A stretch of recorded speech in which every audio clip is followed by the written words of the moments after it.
Boa tarde a todos, a mais uma reunião do Lab. Hoje, como convidadas, temos o Diego Leonardo Rodrigues, que é médico veterinário e mestre pela Universidade Federal do Paraná, é doutorando do laboratório do Lab e é auditor fiscal agropecuário do MAPA e gestor do Plano Nacional de Controle e Erradicação de Brucelose e Tuberculose e do Plano Nacional de Controle de Raiva em Herbífero no Paraná. Ele está fazendo agora um sanduíche na Nova Zelândia e vai contar um pouco da sua experiência durante esse primeiro ano que ele teve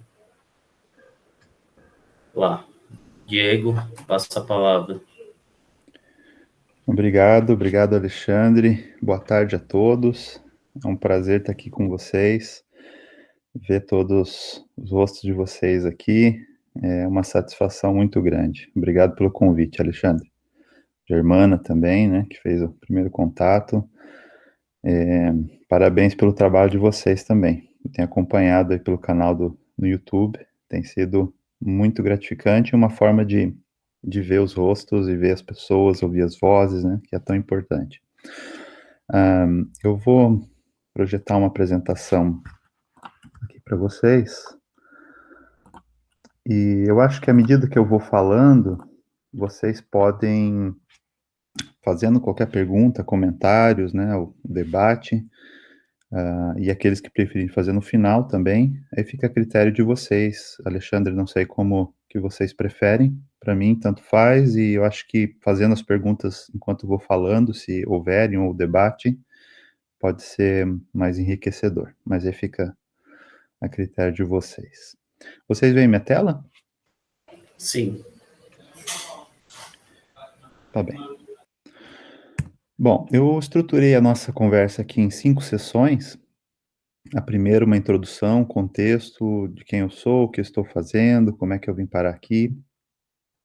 Na sequência, caminhar um pouco sobre esse país, a Nova Zelândia, mostrar algumas informações, quem é o povo que mora aqui nesse país, e um pouco da história do Covid aqui durante esse meu tempo aqui no país. Aí a gente vai mover para pesquisa e ensino, como é a pesquisa e ensino, em especial no Epicentro, que é onde eu estou baseado. Algumas experiências profissionais que eu tive durante esse tempo aqui, e no fim, um fechamento mais pessoal, unindo as diferentes partes. Bom, eu já fui introduzido aí, Alexandre falou um pouco do meu background, né, não vou me repetir, mas além do que ele falou, eu também tenho dado suporte à divisão de sanidade de ruminantes, nos diferentes projetos que eles têm desenvolvido. A divisão de sanidade de ruminantes basicamente lida com os programas da raiva, de brucelose, tuberculose e de encefalopatia espongiformes transmissíveis. Bom, o meu projeto aí no Lab é epidemiologia. Começou com epidemiologia da brucelose bovina no estado do Paraná, agora ele ampliou para brucelose e tuberculose. E as atividades de campo foram realizadas no segundo semestre de 2018 e no primeiro semestre de 2019. O laboratório, a parte de brucelose, finalizando em maio de 2019. E os meus dados, o banco de dados brutos, estava pronto lá por julho, agosto de 2019. Isso é importante, contribuiu muito para o fato de eu ter vindo aqui, eu já ter esse banco de dados pronto, porque vocês vão ver, a minha vinda para cá foi em janeiro de 2020, então ela só foi possível porque eu já tinha essa parte de campo concluída, né? Lógico que eu não fiz nada disso sozinho, na parte de campo do meu projeto, na verdade é um projeto maior, não é meu, né, do Serviço de Saúde Animal do Estado do Paraná, da PAR do Ministério da Agricultura, junto com a USP, e foram visitadas mais de 1.700 propriedades, mas, novamente, foi importante ter essa parte de campo concluída para poder vir para cá. Além dessa motivação mais imediata de vir aqui para Nova Zelândia para trabalhar fazer análise de dados, trabalhar meu banco de dados, né?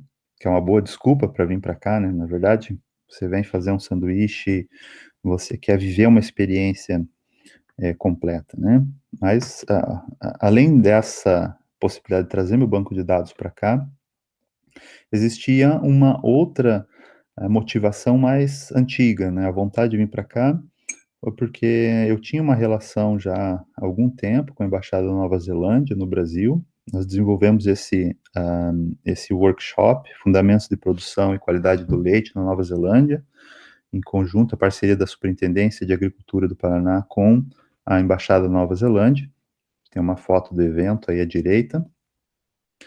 E foram muitas conversas, reuniões, e quando o pessoal da embaixada ficou sabendo que eu estava fazendo esse doutorado, eles foram dos incentivadores, falaram, olha, você precisa ir para a Messi, tem um grupo de veterinária bem legal lá e tal. Então isso foi um motivador mais profundo para minha vontade de ir, né? Não me ajudou nada, de fato, a conseguir chegar aqui, mas me deu a vontade, né? Eu acho que quando a gente tem a vontade de fazer uma coisa, a gente vai atrás, o pontapé inicial foi muitas dessas conversas que eu tive com a Embaixada da Nova Zelândia, motivaram eu vir para cá.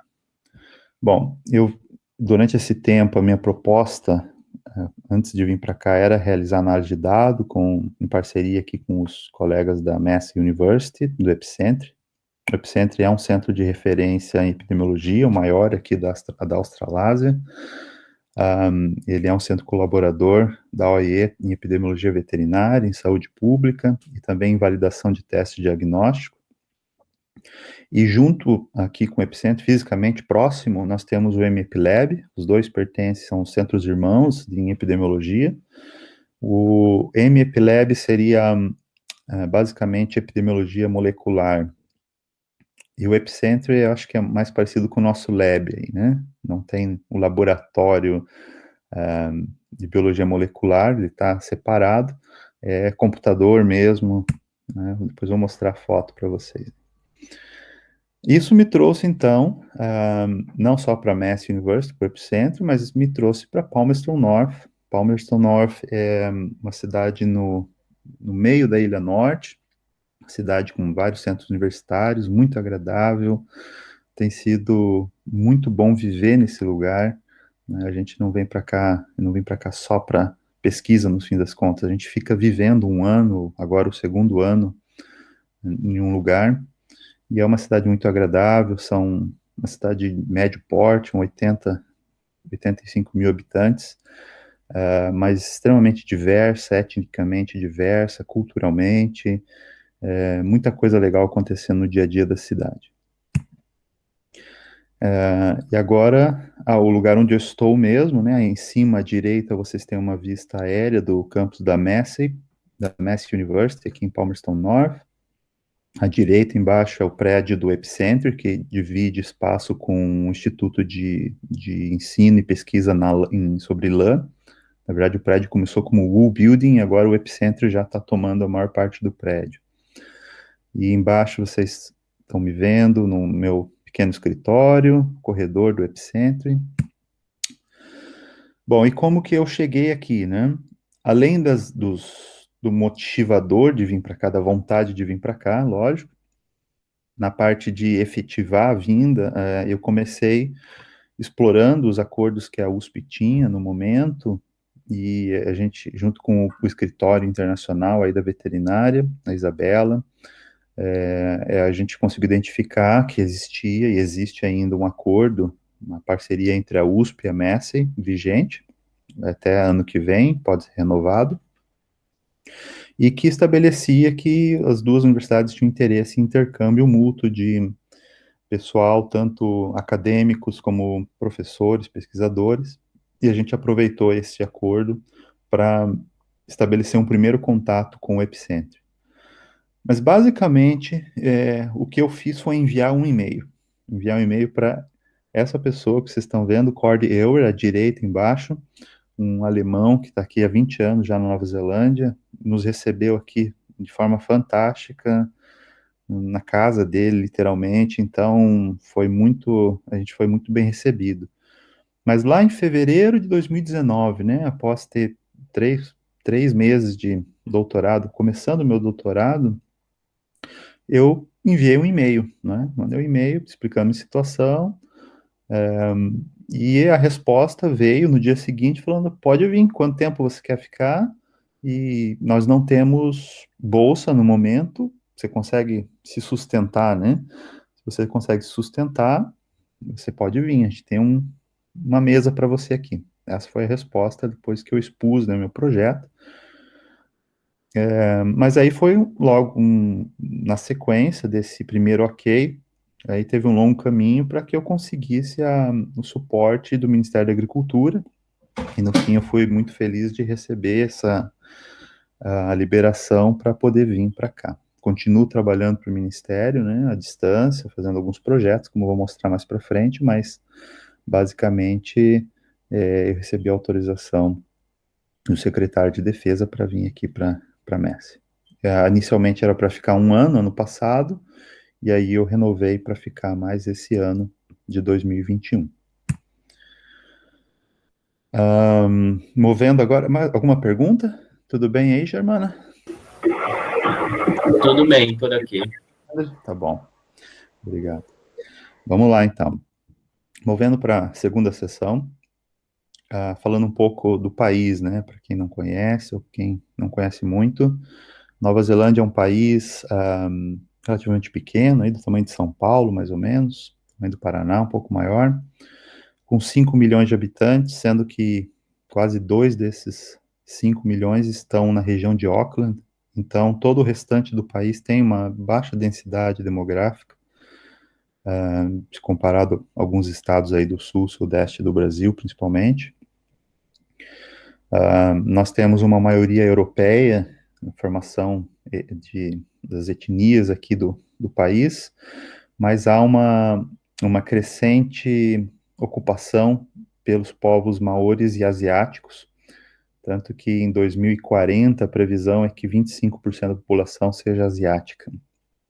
Então, é uma migração, é um país de imigrantes, é um país de imigração, e um país muito recente, né? Uma história fascinante que eu estou descobrindo aqui, uma história muito cativante, em especial do povo Maori, que está aqui há cerca de 1000 anos, e que foi o primeiro colonizador, quando nenhum homem tinha pisado nessa terra, né? Então é uma história que vale a pena. Depois eu vou falar um pouco dos Maoris. E os britânicos chegaram apenas 200 anos aqui na ilha, mas logicamente colonizaram no modelo do Império Britânico, né? Mas em relação aos povos maoris, eles tiveram a surpresa de que os maoris não iam se render tão facilmente como outros contatos da de colonização britânica, como aconteceu em muitos outros momentos, né? E também existia uma certa mudança da mentalidade britânica, já tinha conquistado muitos lugares, mas que já começava a ser contestado quanto aos métodos de abordagem dos povos nativos, né? Então, o fato da Nova Zelândia ser uma das colonizações mais recentes do mundo, ela muda muito, e o resultado a gente vê no dia a dia aqui, na relação muito mais harmônica que existe hoje entre os diferentes povos formadores da nação. Então são 3 línguas aqui atualmente. Esse fato de ser 3 línguas oficiais, o Tere, o Maori, o inglês e as linguagens de sinais,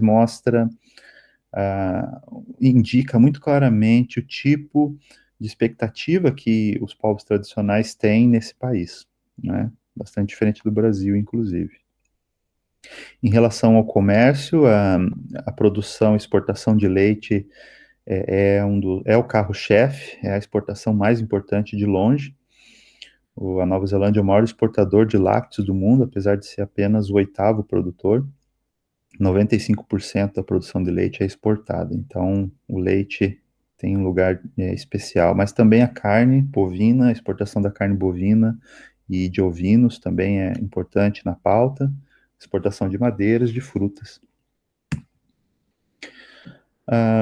Uma coisa marcante para mim, quando eu cheguei aqui, comecei a viajar e comecei a andar aqui na cidade também, é a preocupação ambiental no país, né? As pessoas têm uma consciência ambiental que chama atenção, que ela é extremamente um, pulsante, né, na cabeça das pessoas. Elas sabem que elas têm que cuidar da natureza, né? Às vezes não sabem muito bem o que fazer, mas eu só coloquei alguns exemplos, né? Na direita vocês têm uma placa que é no Paineri Park, que é aqui pertinho de casa, que diz que essa terra é da comunidade e a poluição das nossas reservas não será tolerada. Então é só um exemplo, eu tentei sintetizar, né, algo que eu vejo todo dia, em todo lugar, né, no sentido de proteção ambiental. Na esquerda, por exemplo, é um folheto que a gente ganhou, né, sobre comida é, saudável, mas com zero waste, né, com desperdício mínimo, né. Então tem várias, esse love food e hate waste é algo bem difundido aqui na Nova Zelândia, né, de aproveitar ao máximo os recursos, né, para a gente não dispor no lixo de recursos um, que poderiam ser utilizados de outra forma. Indo para a área veterinária, nós poderíamos então falar de uma grande discussão que a gente tem no momento, e já há 20 anos na Nova Zelândia, que é o impacto ambiental da produção de leite. Então, só pensei uma notícia da semana passada aqui, do Wellington Scoop, dizendo de uma série de protestos na frente da Fonterra. A Fonterra é a grande cooperativa de leite, que congrega mais de 90% dos produtores de leite da Nova Zelândia, e eles, logicamente, têm sido demandados em relação à poluição que é causada pela produção do leite. Por outro lado, a Dairy New Zealand, que é uma empresa que cuida, né, também da imagem e da produção do leite aqui na Nova Zelândia, tem vários trabalhos, tanto científicos, acadêmicos, como também de marketing, de mostrar que o leite na Nova Zelândia é produzido nas melhores condições possíveis, em especial em relação à emissão de carbono. Mas o problema maior, no momento, que tem sido identificado e que tem sido debatido, inclusive na mídia, né, para todo mundo, é a questão do nitrogênio, né? Então, o nitrogênio que é produzido com essa quantidade de leite que a Nova Zelândia produz todo ano, ela tem contaminado os leitos de rio, né, os corpos de água, e isso tem trazido impactos, inclusive de saúde pública. E aí tem vários artigos, eu coloquei um deles ali, debatendo se valia a pena usar o nitrogênio ou não, em que níveis, né? E tem vários trabalhos nesse sentido. Mas é mais, na verdade, para mostrar que existe uma preocupação, um debate intenso sobre isso aqui na Nova Zelândia. Então, como eu disse antes, o povo Maori é o povo que primeiro colonizou a Nova Zelândia. Eles já estavam aqui por toda a ilha quando os britânicos chegaram. E como muitos povos tradicionais, eles têm uma ligação profunda com a terra e com os rios, né? A terra, o rio, a montanha são sagrados, né? Em especial à esquerda ali, se vocês verem, esse é um lugar que a gente visitou, tem o Aritapu ali, que é uma das fontes mais sagradas para o Maori. Você não deve tocar essa água, porque ela existem 2 ou 3 lugares desses na Nova Zelândia que são lugares extremamente sagrados. E esse cuidado com a natureza, né, esse cuidado com, com todos os recursos que a gente consegue também tirar, o respeito pelo limite da terra, se junta com a praticidade do povo britânico para formar esse país chamado Nova Zelândia. E a formação desse país oficialmente se dá com o Te Tiriti Oitangi, que são essa série de papéis que vocês veem aqui à direita, que foi assinado em 1840, que é o marco fundador da Nova Zelândia, que estabeleceu o acordo, como se fosse um acordo de paz entre os maoris e os britânicos. E tem uma série de histórias super interessantes, né? Não vai dar tempo de falar aqui, mas depois eu posso estender um pouco mais se vocês quiserem. mas esse tratado tem sido revisitado e foi revisitado em especial no período dos últimos 30 anos, garantindo uma série de direitos para os maoris. Por exemplo, quando você tem um empreendimento numa área pública, que seja, e você pretende construir algo, você precisa de autorização de um conselho maori para aquele empreendimento, né? Então eles vão na tradição deles, baseado na tradição deles, não no conhecimento ocidental, né? Eles vão dizer se é possível fazer aquilo, de que forma é possível fazer aquele empreendimento, explorar uma montanha, um rio. Então sempre tem que ter autorização desse conselho maori. Na geopolítica, a Nova Zelândia se relaciona comercialmente com a China, né? A China é o grande comprador, compra boa parte do leite e da carne que a Nova Zelândia exporta, mas culturalmente e por relações étnicas, a relação mais forte, com certeza, é com a Austrália, porque a Nova Zelândia, se vocês olharem no mapa, ela está num canto do mundo, ela está isolada de tudo mais. O único país que a gente realmente tem aqui mais ou menos próximo, nem é tão próximo assim, é a Austrália. Então isso criou uma dependência, em vários sentidos, uma relação muito forte, né? A gente diz que os Aussies aqui, os australianos são os irmãos mais velhos da Nova Zelândia, muitas vezes são referidos assim. Existe uma competição saudável também, né? Mas, de qualquer forma, eles são povos muito próximos. E agora, mais recentemente, semana passada, a Austrália e a China estão trocando umas farpas aí, até falando em guerra. A Austrália está num sentido bem belicoso aí,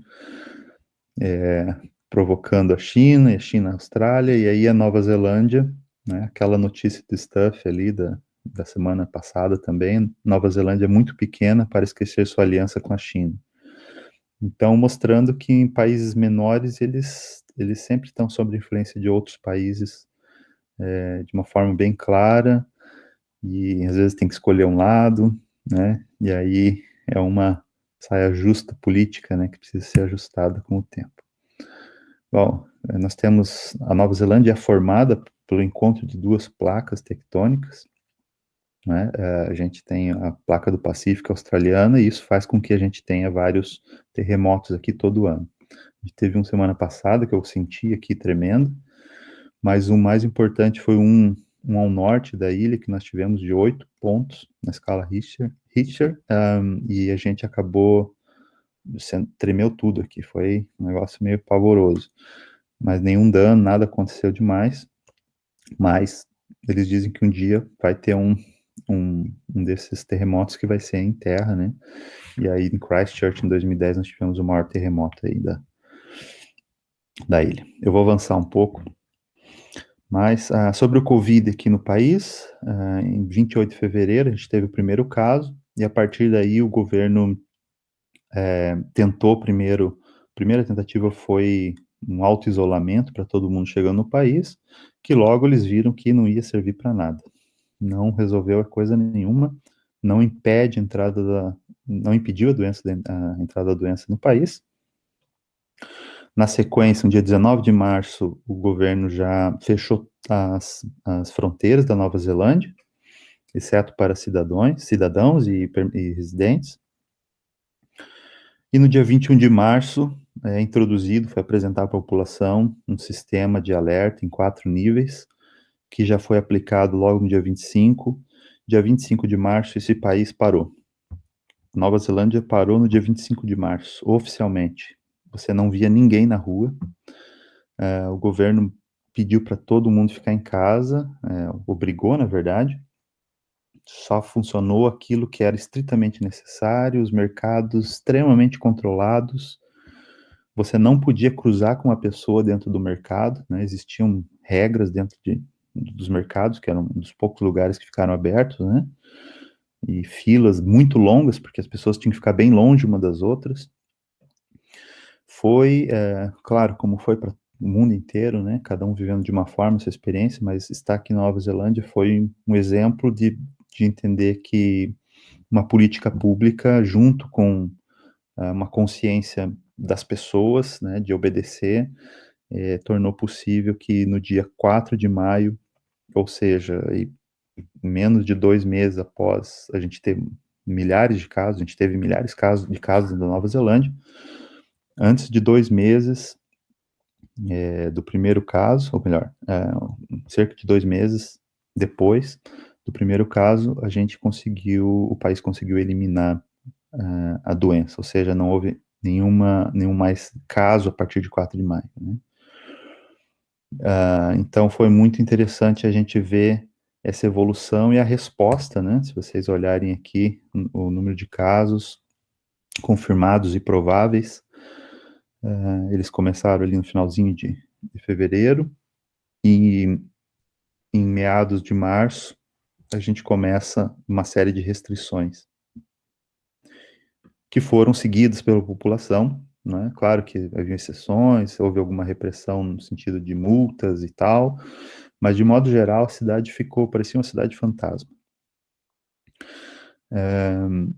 Depois desse primeiro lockdown, que realmente resolveu tudo aqui na Nova Zelândia, transformou a Nova Zelândia em um exemplo em controle da doença, nós continuamos tendo e temos ainda casos diariamente sendo reportados no país, mas são casos nas quarentenas de entrada. Então, todo cidadão que chega aqui na Nova Zelândia, ele precisa ficar 14 dias em uma quarentena controlada pelo governo, ele é testado 3 vezes, 3 testes, 3 PCRs, e por isso a gente continua encontrando. Então, esse eu acho que é o ponto de vista da epidemiologia, é muito interessante perceber como a quarentena funciona, ou seja, ela se propõe a encontrar casos precocemente e, encontrando esses casos, né, controlar eles. Então, os casos estão sendo detectados na fronteira, são centenas de casos já detectados, mas ele normalmente não consegue, esses casos não vêm para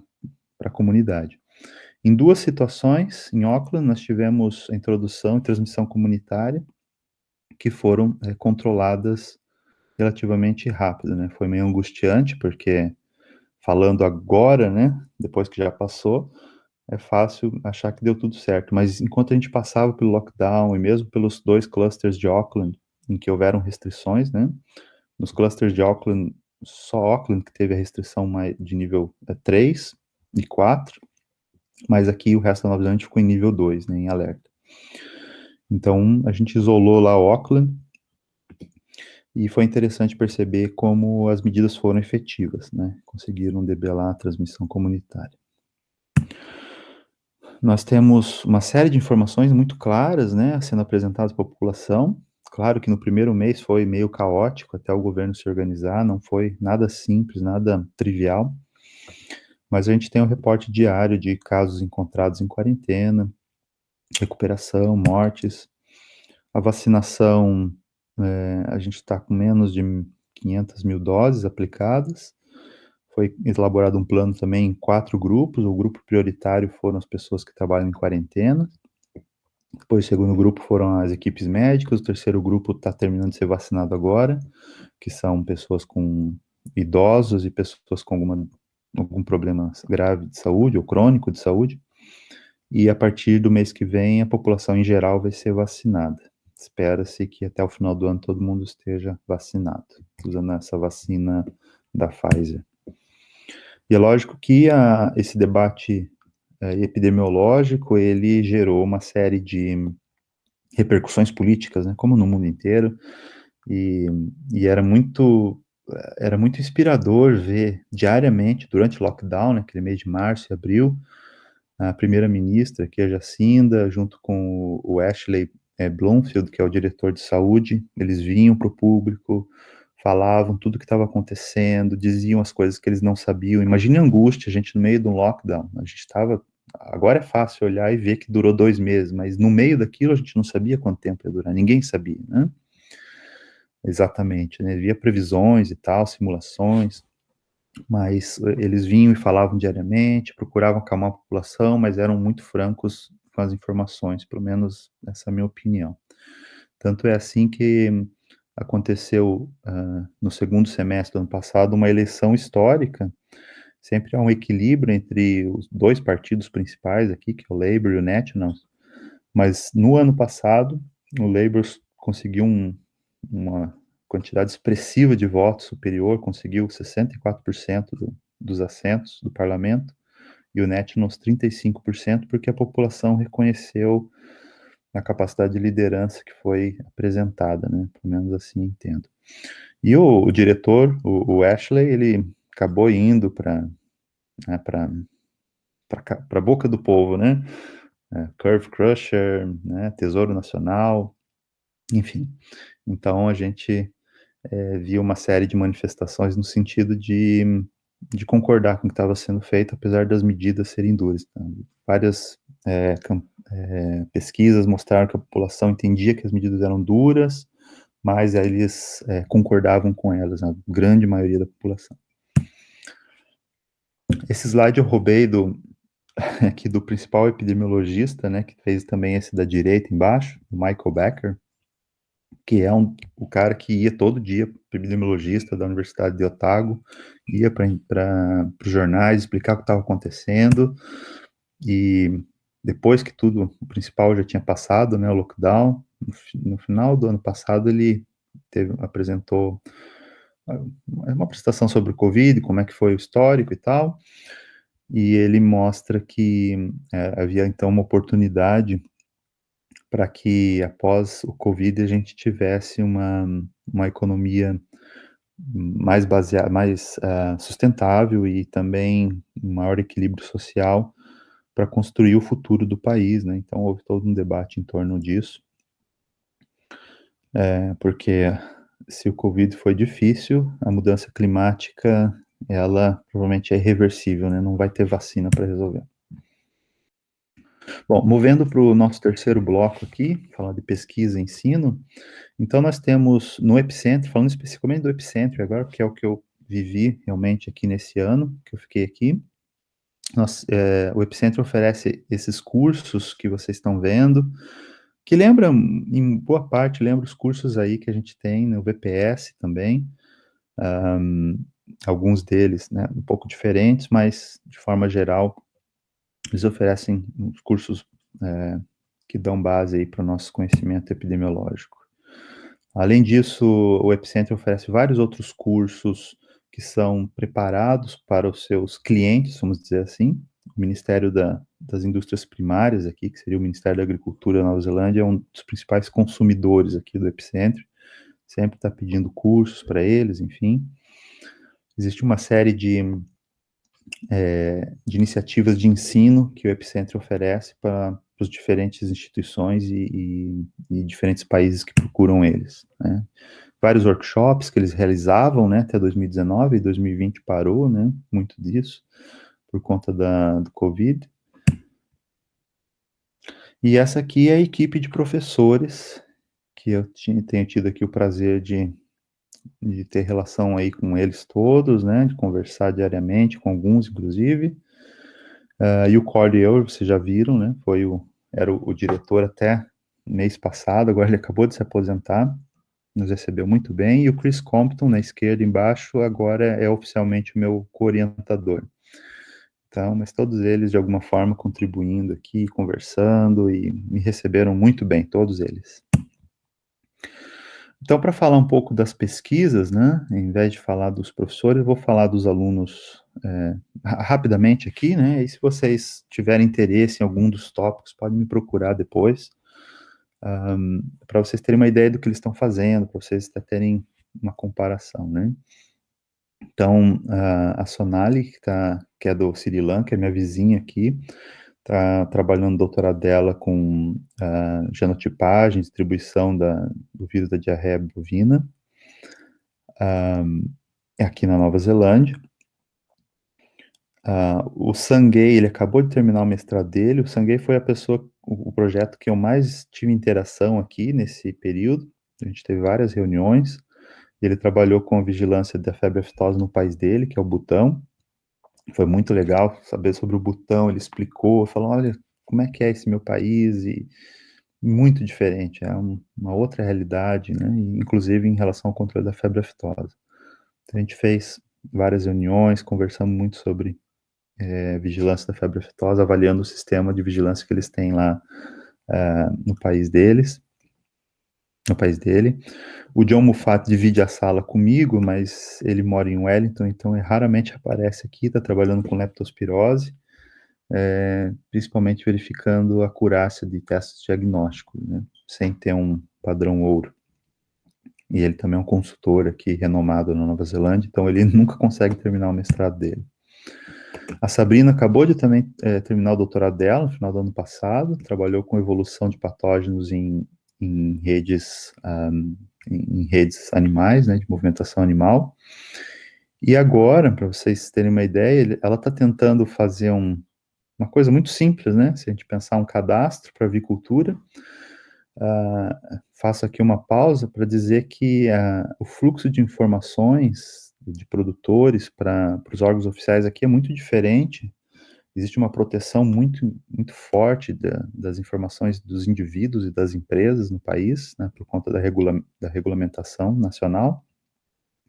E hoje, por exemplo, o governo da Nova Zelândia não sabe onde estão todas as propriedades comerciais de avicultura. Não existe esse mapeamento por parte do governo. Então, a Sabrina está tentando costurar isso agora, que é algo que eu até comentei com a Germana, aí, que a Germana, no projeto dela, está trabalhando com isso também um pouco, né? O Jun, da Coreia do Sul, também terminou o doutorado faz uns 2 meses, defendeu, trabalhou com vários esquemas para erradicação da diarreia viral bovina aqui na Nova Zelândia, comparando diferentes estratégias, e agora no pós-doc dele está trabalhando já com a paratuberculose, que é uma das doenças que o Epicentro mais trabalha aqui, paratuberculose bovina. A Marina é da Ucrânia, está trabalhando com a leptospirose, eles identificaram, ele já tem uma nova cepa aqui, um sorovar de leptospirose que é o mais prevalente, e estão tentando isolar essa leptospira e não conseguiram até agora. O projeto dela tem muito a ver com isso. A Anitta trabalhando com neurofobia em veterinários, é uma linha mais de psicologia. A Anitta, eu acho que é uma das únicas kiwis aqui, uma das únicas neozelandesas do grupo. O resto a maioria são de outros países, né? A Natasha trabalhando com aspectos econômicos de genética, de problemas em casco, em cabras. Essa é outra linha que é bem importante aqui no Epicentro, problemas, disfunções produtivas, né, tanto do leite quanto da ovinocultura, da caprinocultura.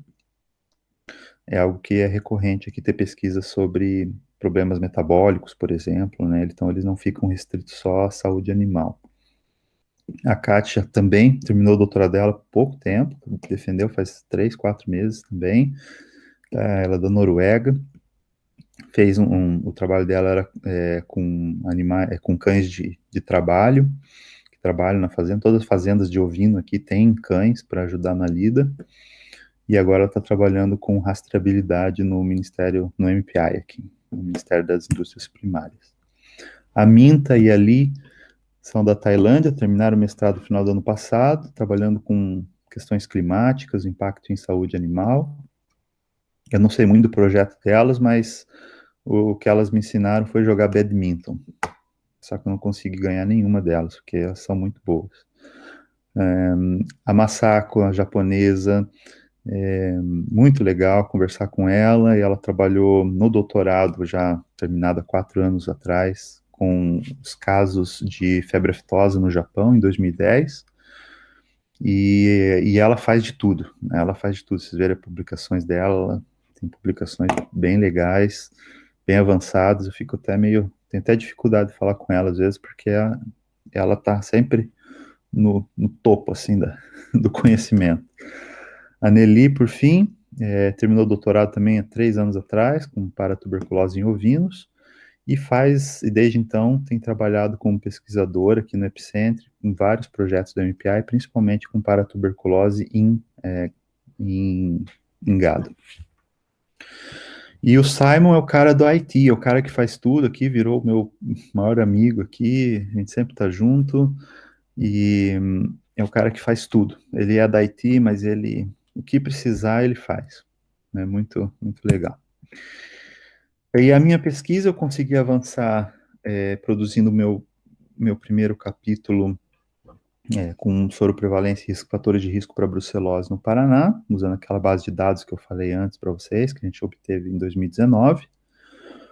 E a gente já submeteu esse primeiro capítulo, e o segundo capítulo a gente está trabalhando com os autores para prevalência e fatores de risco para tuberculose.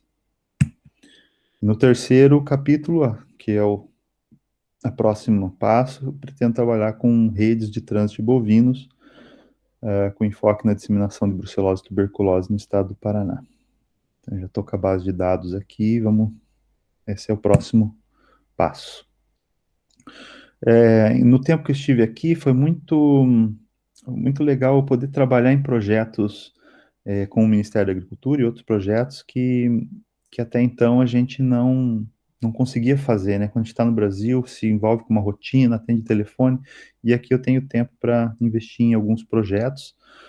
O primeiro deles é o diagnóstico situacional do PNCBT, que já foi aí publicado em 2020, mas desde 2018 a gente começou a idealizar isso, que estão publicados todas as informações gerenciais de ocorrência e registro de brucelose e tuberculose no Brasil, é um documento bem longo, está disponível no site do Ministério da Agricultura. A gente produziu ano passado também um relatório deste inquérito, que tem tudo a ver com o meu doutorado, com resultados parciais, principalmente de prevalência do inquérito do Paraná, porque a gente tinha pressa também, né, de saber e poder trabalhar com esses dados no estado. Então, a gente adiantou algumas informações já nesse relatório. Ano passado, eu pude contribuir com as fichas técnicas de brucelose e tuberculose, que são necessárias para que a gente possa ter esses Sysbravet funcionando, né? Então, a gente produziu fichas de várias doenças e de brucelose e tuberculose eu pude participar. A gente também, ano passado, participei desse projeto aqui ativamente, ainda estamos finalizando, ainda colocamos já em funcionamento a habilitação online de médicos veterinários do PNCBT, antes era tudo no papel, né, e a gente conseguiu informatizar isso no site do governo federal. Mais recentemente eu coordenei, inclusive o Marcelo e a Karina, não sei se eles estão aí, eles participaram, me ajudaram com isso, o Zezé também foi um palestrante, a gente organizou uma oficina do PNCBT com todos os gestores do Ministério da Agricultura e dos estados, baseado na metodologia de Design Thinking. Então, foi uma oficina mesmo, as pessoas tiveram que participar, tiveram que criar soluções para o programa, foi muito legal. Aqui, de vez em quando, eu vou para a Fazenda Experimental da MESC, que é aqui pertinho, e trabalho lá na fazenda quando eles precisam, né, dou uma mão lá, e é muito legal, né, pôr a mão na massa, sair do escritório de vez em quando.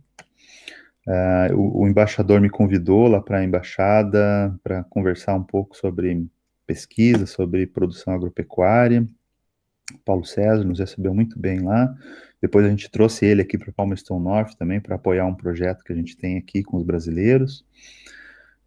Visitei 2 vezes o Ministério da Indústria Primária, o MPI, muito bem recebido, principalmente conversei com a gestora de controle de trânsito internacional, né? Então, a Nova Zelândia tem uma reputação internacional para controle de tudo que entra no país, de animais, de produtos de origem animal, e a gente teve uma conversa bem longa sobre isso. O Ministério, o MPI, eles têm uma disposição bem diferente do que o serviço veterinário no Brasil, e a gente pretende depois discutir isso quando eu retornar para o Brasil. Quem sabe a gente possa, né, adotar algumas coisas que eles fazem também. Enfim, um intercâmbio bem legal. Eu participei também num projeto aqui, o Corerorero, né, que em Maori quer dizer conversas, né, debates. E eu participei do módulo da Agritech, representando o Ministério da Agricultura. Escrevi 2 artigos no Milk Point também, sobre sustentabilidade, e com enfoque na cadeia do leite, na Nova Zelândia. E aí, indo para o nosso último bloco aqui, né, a gente como eu disse no começo, a vida não é pesquisa e trabalho só, a vida é tudo que a gente faz, né? Tudo que a gente une ao redor da gente, as pessoas que a gente coloca ao nosso lado. E aí a gente viveu experiências fora da academia, fora do trabalho fantásticas aqui. A primeira delas é o grupo de brasileiros que tem aqui em Palmerston North. Não são muitos, mas são muito ativos. E foi maravilhoso, por exemplo, no carnaval desse ano, a gente vê o Boi Bumbá dançando com o dragão chinês, né? Então, como é muito multicultural aqui, a gente juntou todos os povos e fez uma festa muito bonita, né? E as crianças dançando, né? Foi muito, muito bonito. Nós participamos, eu e a minha esposa, que a gente participa do Multicultural Center, né? A gente tem uma série de programações culturais internacionais que a gente ajuda a organizar também. Em especial, esse pôster à esquerda, tá? O Nelson Mandela Day, foi a minha esposa que fez, encomendado pelo Multicultural Center. E foi uma surpresa muito boa quando a gente recebeu aqui em casa uma sobrinha do Nelson Mandela, uma sobrinha distante, assim, enfim, uma familiar dele. Ela falou, não, eu sou, né, conheci ele e tal, e foi assim, contou histórias aqui no sofá de casa, foi muito bom. Então tem muita coisa acontecendo, a gente organizou uma oficina com a biblioteca aqui, sobre Vinícius de Moraes, temos interação com a escola, sempre a gente está participando, a escola primária aqui, eles chamam os pais, né, a gente organizou feiras, passeios, enfim, sempre está muito ativo. Nós mantemos um grupo também aqui toda quarta-feira que recebe os estudantes que têm alguma dificuldade, que queiram conversar, às vezes só bater papo, né? Às vezes a maioria dos estudantes não moram em Palmerston North, não são daqui, são de outras cidades ou países. Muitos deles acabam se isolando, acabam ficando, né, deprimidos, enfim. Questões ligadas à saúde mental também, a gente acaba conversando sobre muita coisa, comendo pizza, isso é muito bom. A gente participou também de limpeza de rio, foram experiências bem marcantes. Joguei aqui pelo time da cidade também, né? Ficamos em penúltimo lugar, mas foi. Agora eu tô com o tendão de Aquiles rompido, então não posso mais marcar gols. Enfim, e aí a gente viajou, né, o país, pegamos a campervan, rodamos aí uns mais de 3.000 quilômetros, eu e a família, né, tô com a família toda aqui, meus 2 filhos, minha esposa tá grávida agora, do terceiro. Tomamos café em lugares inusitados, visitamos montanhas, rios, enfim. Visitamos o extremo norte de Russell até o extremo sul, lá em Milford Sound, a gente andou por tudo. O céu maravilhoso, né? Essa foto é da minha esposa, a gente fotografou o céu também. Foi muito legal. Aqui é Christchurch, né? Tem o Ruapehu, que é a montanha nevada aqui perto também. Vamos lá visitar a cidade do Senhor dos Anéis, lá o Hobbiton.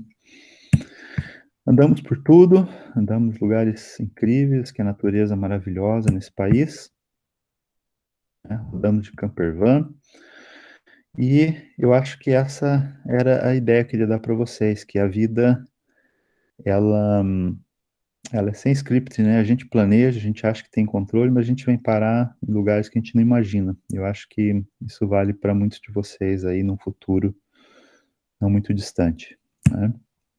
E a gente nunca pode esquecer que o mais importante são as pessoas, que é um ditado maori. As pessoas são o que realmente conta na nossa vida, né?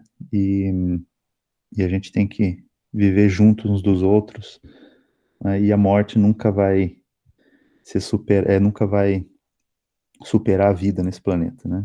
Acho que essa que é a mensagem que a gente tem que levar, tá bom?